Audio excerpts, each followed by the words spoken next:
Okay, so kumusta mga kaibigan? Well, it's me again, Teacher Kevin PH, and we're back with another video.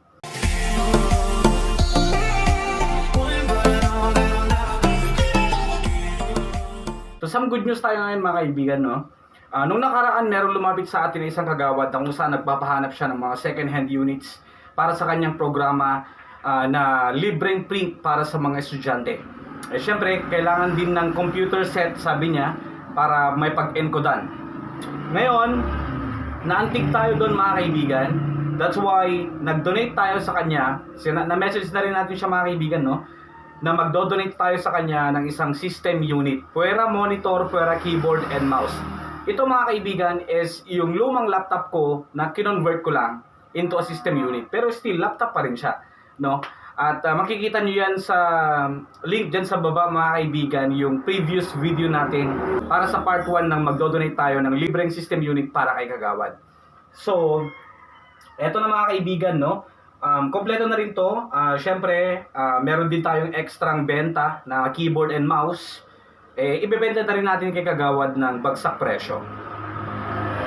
So, ipapakita ko sa inyo ngayon mga kaibigan. Ready na to. Na-message ko na rin sa kanya na ready for delivery na at ready for setup na.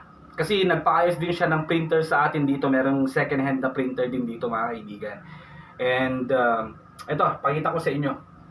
So una, narito na yung ibebenta natin na mouse. At syempre, yung keyboard mga kaibigan. So mini keyboard lang to. Ito naman syempre yung ating dinonate na system unit. So nakabalot na rin yan, ready for setup na.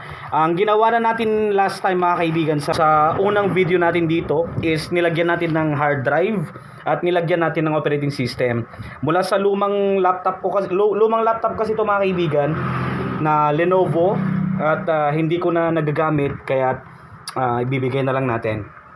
So okay na, meron pang fan to mga kaibigan ha. And ito-test rin natin ngayon. Sabi ko kay Kagawad, all set na to kag ready for delivery na kung sakali. So ito yung ibibigay natin kay Kagawad na libre system unit, no? At yung monitor naman mga kaibigan is yung dating monitor dito sa shop na binenta sa atin.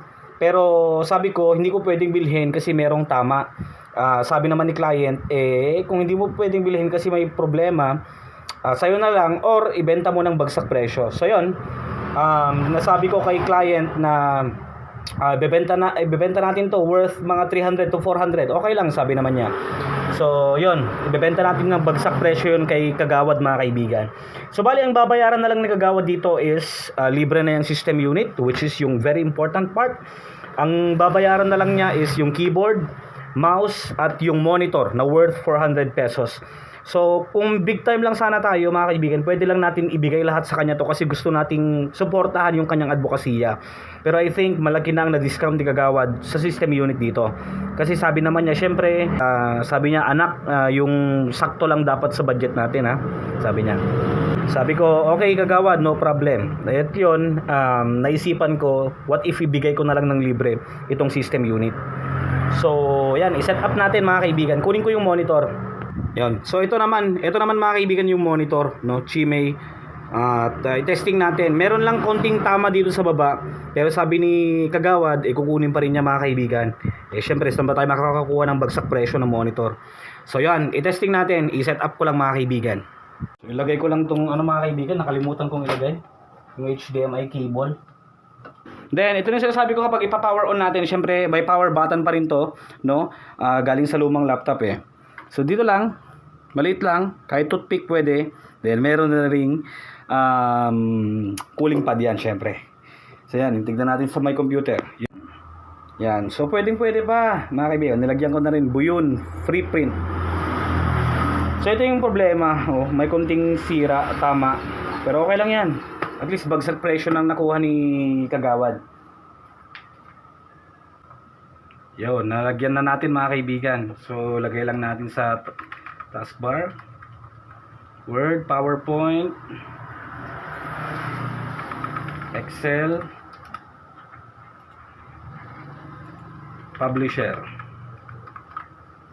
So, okay na mga kaibigan, yung desktop para kay Kagawad para sa programa niya na libreng printing at encoding.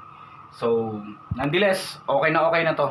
Maraming salamat sa inyong panonood. This is our part 2, part 3. De-deliver natin mismo at tayo mismo magse-set up nito mga kaibigan.